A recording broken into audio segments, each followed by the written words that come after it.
This story happened a year ago. We lived in a townhouse in the suburbs. Pretty safe area.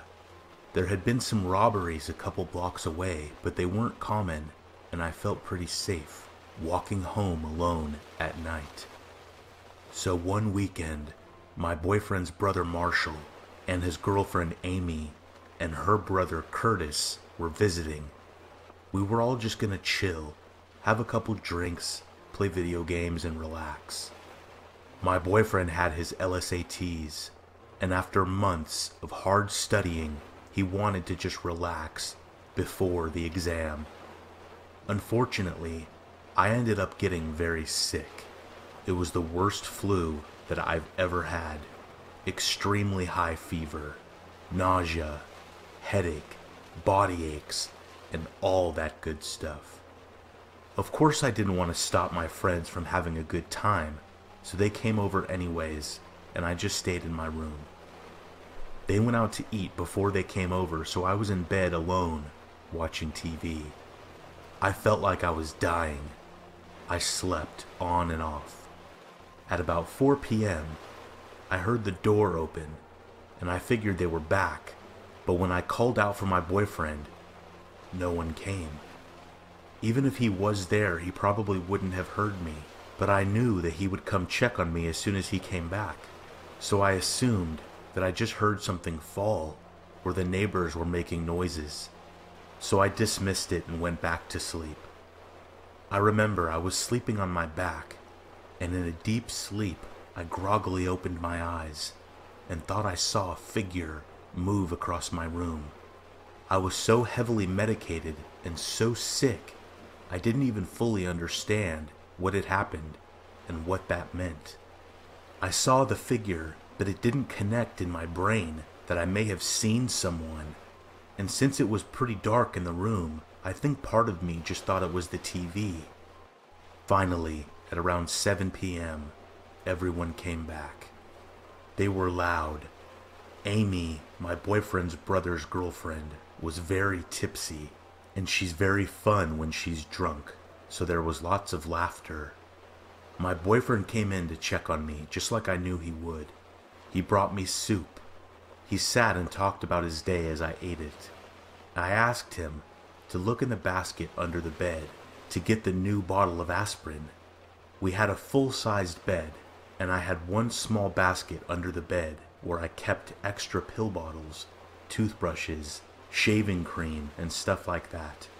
I didn't know it right away, but thank God he looked under the bed. He put his head up and handed me the aspirin, but his facial expression had changed, like he lost all the color from his face. I didn't think much of it and said thank you. Come on, I'm gonna take you to the bathroom. He never stutters. I was out of it, but I remember picking up on it. I told him no, I really didn't have to pee, and I didn't feel like getting up. And then he said, "No, let's go. I don't want to have to climb back up the stairs just because you need to pee in 10 minutes. I remember feeling pretty hurt by his words, but I knew that he was right, since I just had soup and a bottle of water. He walked me downstairs, and I couldn't understand why we didn't just go to the bathroom upstairs. I think I was so sick, I just felt too exhausted to question it. He sat me down on the couch. What's going on? He took out his phone, and his hand was shaking. I asked what was wrong, and I will never forget how my heart sunk, and I felt like I couldn't breathe when he whispered, "There was someone under the bed." Amy laughed, so I laughed thinking it was a prank, but it felt serious. My boyfriend's brother suggested we get out of the house, so we did, and as we were leaving, we heard a thud upstairs. We quickly left and drove away and then called the police. The police came and searched the house, but they didn't find anyone. He must have known that we suspected that he was there and then left. My boyfriend couldn't give any description, only that he saw some sneakers, but it was so dark he didn't see a face or anything else. The scariest thing that still leaves me on edge is that the police found a knife under the bed. It was a small steak knife, very dull and rusty. There weren't any killings in the area, so my friends assumed that he just wanted a place to sleep. I'm not really sure how he got into our place, but I have some theories. I'm really proud of how my boyfriend handled everything. He's a calm and collected person, but I always assumed he wouldn't be that way in a crisis. I really hope that this person doesn't come around again.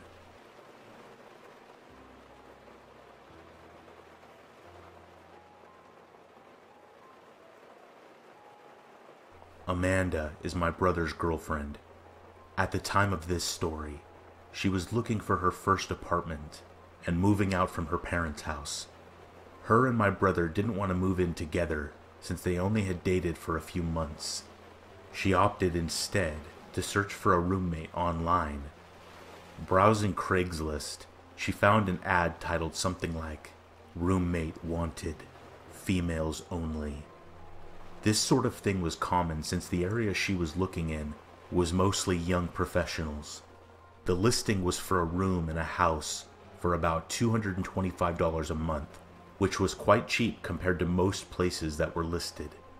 The occupant listed herself as a 23-year-old college student that wasn't comfortable living with any males. The other roommate would have their own room and attached bathroom. So far, Amanda was into this place. However, the listing only had a single photo from outside the property. Amanda sent an email wanting to meet the occupant and tour the house, and within 30 minutes, she received an email back with all the details and a time to stop by. The girl worked late hours and wanted Amanda to stop by at 8 p.m. When Amanda arrived, there was a handwritten note on the front door saying, "Door broken. Use back door." Walking around the house, it looked nice, but slightly unkempt.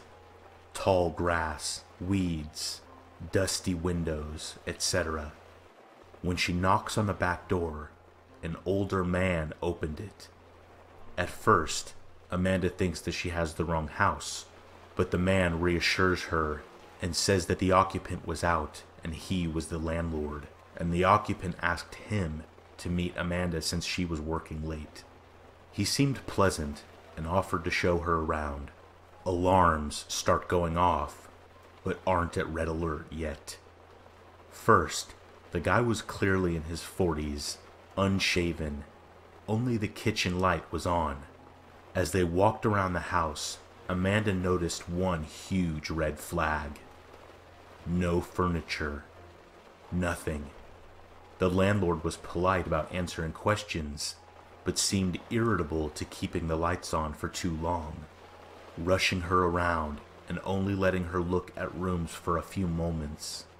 There was a single room that the landlord wouldn't open, telling her that it was the occupant's room and he didn't want to invade her privacy. As they walked down the hallway into the living room, she noticed the front door had a plank nailed across it. Amanda's creepometer is starting to ding, so she decides to wrap up the walkthrough and leave, but trying to be polite. As she's giving the guy her "thanks for showing me the place" bit, he perks up and states that he forgot to show her the basement. It's recently furnished and would be a great rec room, and that she should take a look down there. At the time, Amanda and the landlord are standing in the small hallway between the front living room and the back kitchen. In this little hallway was the basement door. When he opens the door, it opens outward to create something of a barrier between Amanda and the back door of the house. The basement is pitch black. He smiles, motions down the stairs, and says, "Ladies first." What happens next is nothing more than a stroke of luck. Amanda gets a text just as some random person parks outside in front of the house. Thinking on her feet, she pretends it's a phone call and answers the phone. "Hey, are you here?" "Yeah, I'll come out from around the back and let you in." "Oh, it's great. You have to see it." With a motion of confidence, she excuses herself around the landlord and walks out the back door. She says that the guy just looked at her like he was very confused. Once outside, she sprinted to her car and sped like hell out of there. When Amanda got home, she told her mother everything. The cops were called, and they took her statement and went to investigate. The Craigslist post had been removed.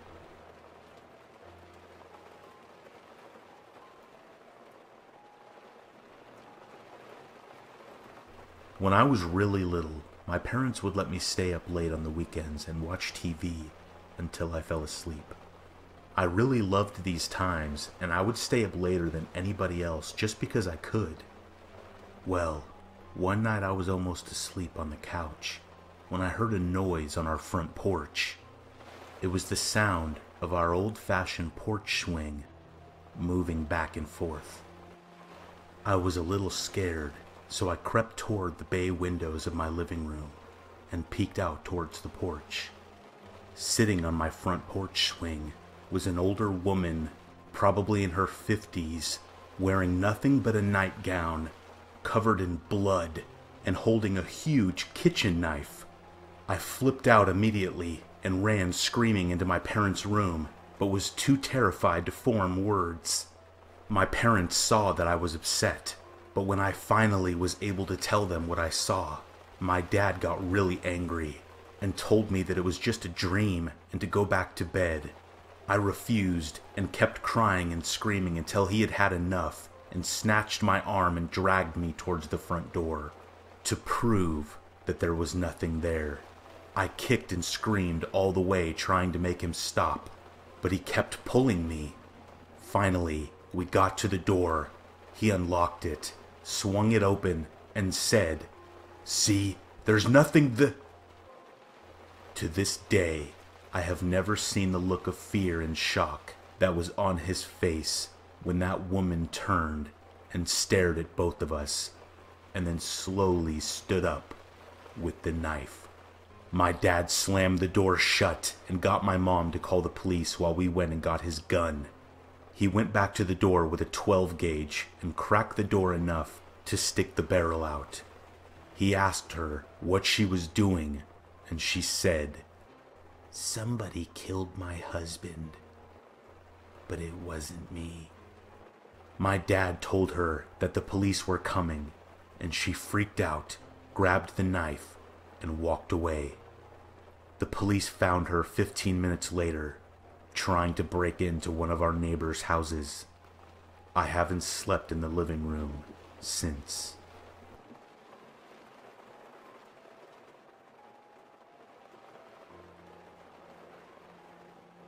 My family has lived in rural Nebraska since they immigrated from Germany in the mid-1800s. Near the turn of the century, disease was pretty rampant in the homesteading area, and it killed off members of almost every family. When someone died from illness, time was of the essence in burying them, as not to let the virus spread from the deceased to the living. This meant no wake periods. So an aunt of some unknown number of greats preceding her relationship to me dies of some disease, and she gets buried in the family cemetery on the homestead. The dogs were very fond of her, so it wasn't too surprising that after the funeral, the two dogs stuck near her grave. The rest of the family began to The dogs were still visiting her grave, almost constantly. But they weren't just at the grave. They were visibly distressed, frantic, and often barking while there. This goes on for maybe 2 weeks, when the family decides to check it out. They dig the casket up and open it. The deceased's hair has all been pulled out.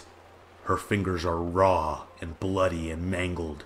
On the inside of the casket door, they can see deep scratches in the wood. She was comatose when they buried her, and she came to while underground, spending probably her last 5 or so days alive in a buried casket.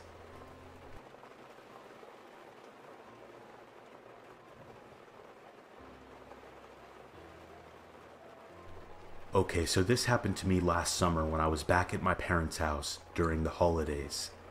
It was around 3 a.m., and I was in my room on my computer when I got a call from my sister. Now that was already a little bit weird, since my sister's room is just down the hall.